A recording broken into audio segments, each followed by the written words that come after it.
All right, so Tom, we wanted to do another story. Do you want to do burglar that stole nothing, but they wound up leaving a present, or do you want to do the stressed elephants? Let's do because we can put the link in the note. We can put the link right in the chat. Let's do the thing that they left. Okay, so burglar steals nothing. Burglar steals. Yep. Burglar steals nothing. Ian is the name of this. That's how it starts. If you could put it in there. So you guys got to check this out because the picture is absolutely worth it. Hey, Russell, send us a private email. Russell says he works in After Effects every day. Russell, send me a private email at dissonance.podcast@gmail.com. I will then contact you and we'll chat about if you work in After Effects. We'll chat about it. Maybe I can shoot you some footage and you can play around with it and I can pay you for it. All right, so the link is in there. Chat. It's in there. All right, here we go. So this story is from New Zealand, stuff.co.nz. Burglar steals nothing, leaves behind deer antlers at Timaru crime scene. Well, they didn't just leave behind deer antlers. You guys got to check this out. Left behind the whole fucking deer skull. It left behind with the whole fucking deer antlers skull. Attached. There's a whole deer skull. Yeah. And what I love, first of all, Cecil, is that really a burglary then? Like, if you don't take anything, are you burgling at this point? I don't think you're breaking and entering, but you're not burgling. You know, did he comes in and what they should have had was a burglar alarm, but instead he left burglar horns. That's what, it's like an alarm. It's like an alarm, but different. That's Maybe he was amazing. just feeling a little horny when he did it. You never know. Yeah. Hey, points taken, Tom. Points taken. I also love, Cecil, the idea of like this burglar like walking through town with this great big fucking deer skullet, like with the fucking antlers and everything, just like looking for the perfect shed to deposit these in. I actually like to think of it as sort of a New Zealand Santa Claus with a giant bag full of deer skulls on their back as they walk down and distribute them to all the, I don't even know. It's like a weird New Zealand Halloween tradition, just like tricker, giant skull. That's weird. Someone said it looks like a warning. It totally does. It does look like a warning. Man, if I came into my living room and there was a giant deer skull that neither I or my wife or my cats had any part in, I'd be like, what the fuck is happening? I would seriously be like, we're going to move. We're moving. I would closed. too. We're like, moving. Yeah, fuck that. That's as close to a horse head in your bed as you're going to get. Like that's. Oh, gosh. So I'm just going to read this. Did somebody in chat say they live there? Yeah, I saw somebody say they're living there. Oh, that's amazing. Yeah. Let's find out about this thing. I'm sure they're your neighbor or something. It can't be that big. So a set of deer antlers were mysteriously left at the scene of a Timaru burglary in which nothing was taken on Tuesday. This is how burglary in New Zealand happens. Like someone brings you a present. Someone's That's nice New Zealand to you. right? Someone's like, this would look awesome over your mantle, bro. I was thinking of you. It's like, what the fuck?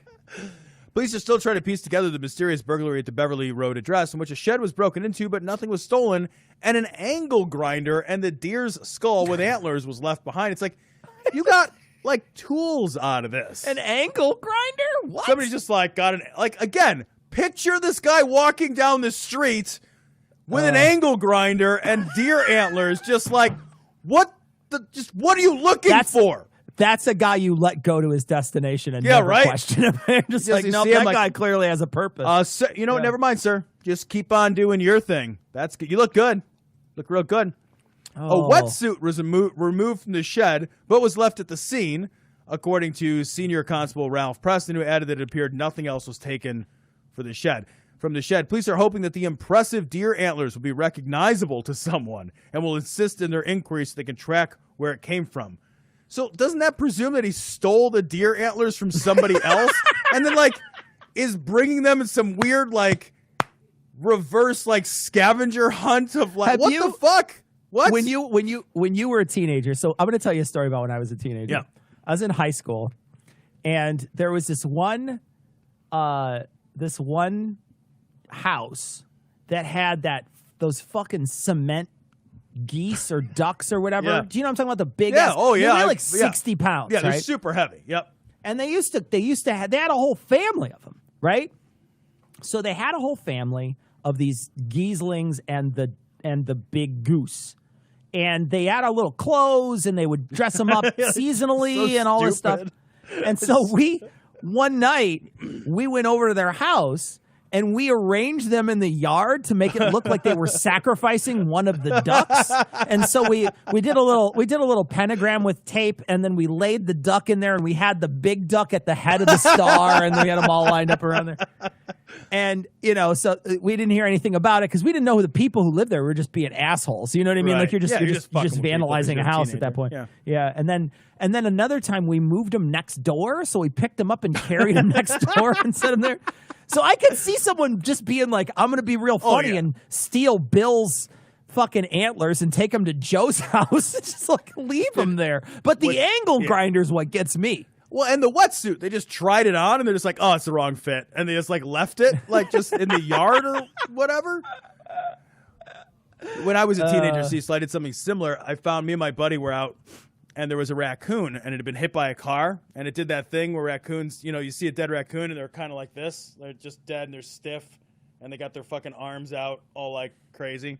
Yeah. And so we're like, oh, well, he looks like he's driving a car. And so we picked him up with a shovel, and we got some duct tape from his mom's garage, and we walked around with this fucking dead raccoon in the middle of the night, and we're just trying car doors until we found one that was open. And we opened up a car door, and we taped this dead raccoon onto the steering wheel of someone's car. You what, mate? So this you fucking what? So this fucking roadkill raccoon was just. He's such an asshole. It was so funny when I was like 15. It was the height of hilarity. God, I bet it was the height 15. Of hilarity when you were 15. Yep. Yeah, for sure. If you were Tom walking out to his car right now and found roadkill in it, you would be so fucking angry. Oh, I would lose my shit. That's the thing. Like, I would absolutely lose my mind. Someone said untitled Geezling game. I guess I call them Geezlings. That's awesome. I want to say, Ian, that Untitled Goose Game's coming out with a free update with 2-player mode. Did you see this? I did not. But that sounds awesome. God, it's amazing. 2-player mode on Untitled Goose Game. Tom, Untitled Goose Game is the fucking cutest game I've ever seen in my entire life. I was just Googling so fucking what is wholesome. Untitled Goose and it's so wholesome and adorable. You play a goose, and you just have to solve puzzles by being an asshole goose. It's seriously the best shit I've ever played in my life. You have to bite people and honk at them and chase them and then steal their fucking radios and shit. It's the best, dude. It's so amazing. It's so amazing. I played that game, and my wife watched, and we laughed until we cried. It's seriously the best game. And so Untitled Geezling game, Ian, we have to stream an Untitled Geezling game with you and I playing 2-player.